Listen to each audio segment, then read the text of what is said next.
Welcome to episode 4 of the English sessions. When to use look, watch, and see. I am your host and English teacher, Mike Butler. These podcasts can help you improve your English. Together, we will talk about grammar, pronunciation, structure, and have some fun, too. Remember to visit my website, www.englishsessionswithmike.com, to contact me for private lessons and for more content. You can also read the transcript of this audio as you listen to this episode. Listen for these words today. To chirp. To chirp is a verb to describe the sounds a bird makes. Birds are chirping outside. A bug is another word for insect. A bug. There is a bug outside my window. To perceive is to become aware of something by using your senses. To chase means to pursue or run after something. The lion chased the zebra. I promised more episodes on contractions. They are coming very soon. Let's first talk about 3 verbs today. Look, watch, see. They are all similar, but used in different ways. I will start with a story. It's a lovely spring day. I am looking out my window. The birds are chirping. The sun is shining. I see many things. I see a tree, a fence, flowers. I am watching a bug that is trying to get into my office. I used the verbs look, watch, and see in my story. Did you hear them all? Let me read it again. Listen for the differences in how I use them. It's a lovely spring day. I am looking out my window. The birds are chirping. The sun is shining. I see many things. I see a tree, a fence, flowers. I am watching a bug that is trying to get into my office. Let's start with look. I am looking out my window. My eyes are directed in a specific direction. My window is in front of me as I record this podcast. My eyes are directed toward the window. I must look at what is in front of me, unless I close my eyes. Let's talk about see. To see takes a little more effort from the viewer. To see is more like perceive with the eyes. I see the tree. I see the fence. I see the flowers. I perceive these objects with my eyes. I can make sense of them. Trees are brown and have leaves. My fence is white. My flowers are pink. Watch is similar to see. Do you remember my example? I am watching a bug that is trying to get into my office. Watch often means to observe with concentration, typically over a period of time. My eyes will move when the bug moves. I am putting in extra effort to concentrate on this bug. So, watch is like to pay attention with your eyes. Let me read my story one more time. It's a lovely spring day. I am looking out my window. The birds are chirping. The sun is shining. I see many things. I see a tree. I see a fence. I see flowers. I am watching a bug that is trying to get into my office. So, what do we use with movies or TV? I saw a movie. I watched a movie. I looked at a movie. This is an example to show you that sometimes you can use more than one verb. To see a movie or to watch a movie are both common.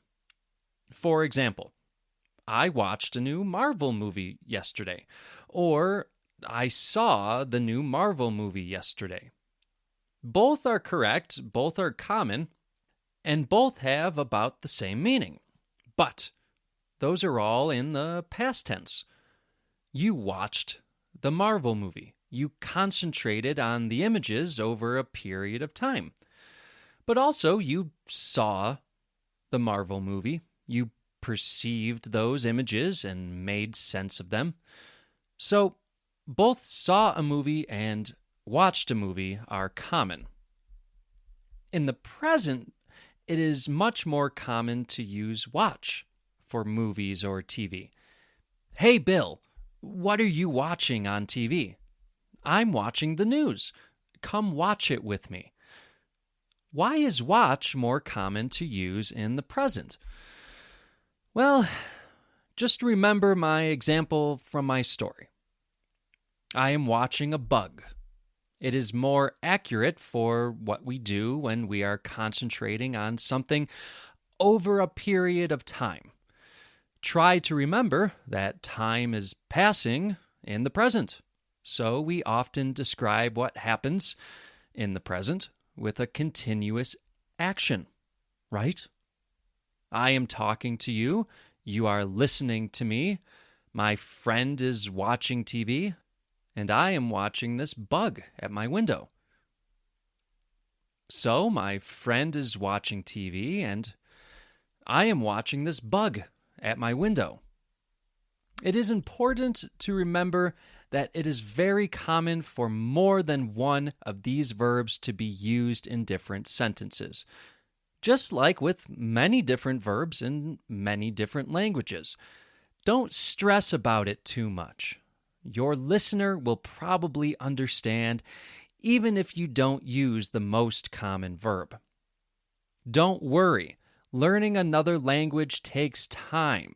Just keep listening to what native speakers say, and eventually you will feel comfortable with those different uses. Let's end with one more example that breaks the basic rules I explained. A parent might say to their child, "Look at me when I'm talking to you." The parent wants the child to pay closer attention to them. But wait, isn't watch for when you pay attention? Exactly. It's just another way to use look. In fact, there are tons of ways to use watch, look, and see because you can use all three of these verbs with many different prepositions.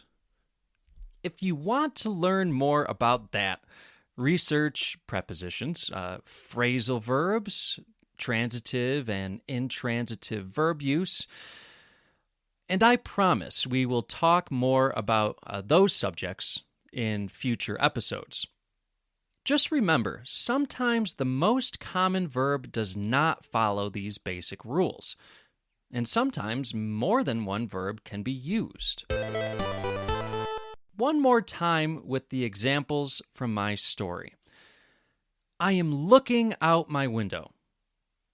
I have my eyes directed toward my window. I see flowers. I perceive those flowers. I can make sense of what they are in my mind. I am watching the bug. My eyes are moving with the bug as I concentrate on it over time. Okay, if you need help, email me or leave a voice message. I am here to help. And remember to read the audio transcript of this episode at www.englishsessionswithmike.com. Well, it's time for me to go. I think I'll go watch my dog chase my chickens around my property. This episode is brought to you by Ring cameras and doorbells. A lot happens while you're away from home. That's why Ring makes it easy to check in from anywhere. Whether you're saying hi to an unexpected guest, making sure those packages are safe, or keeping your pets company while you're out grabbing groceries. It's all a few taps away, right from your phone. Be there with Ring. Explore cameras, doorbells, alarm kits, and more right now at ring.com. Hello, everyone. Mike here. I want to pause for a moment to talk about how you can help the English sessions to continue. If you'd like to support the English sessions, then please go to anchor.fm/the English sessions. There, you can click on the support button and make a monthly contribution to the English sessions to keep this podcast going. You can support the English sessions for less than $1. Every bit helps. Also, remember, go to www.englishsessionswithmike.com if you are interested in private lessons with me, Mike. Thank you all for supporting this podcast.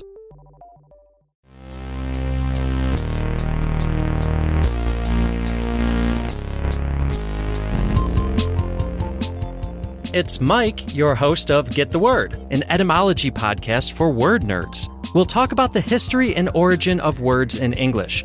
If you're coming over from the English sessions, well, then I'll give you an even bigger welcome, loyal listener. The English Sessions is the podcast I've been doing for a while now for English learners, and is where Get the Word was first conceived.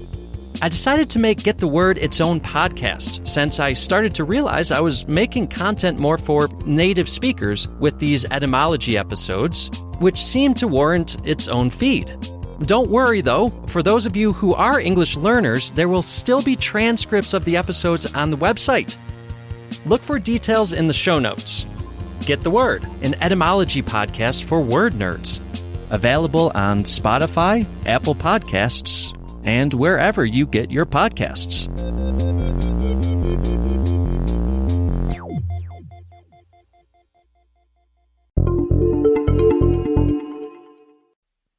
Any questions? Write to me at mike@englishsessionswithmike.com. Leave a message for me on the website, www.englishsessionswithmike.com, and I will play it on the podcast.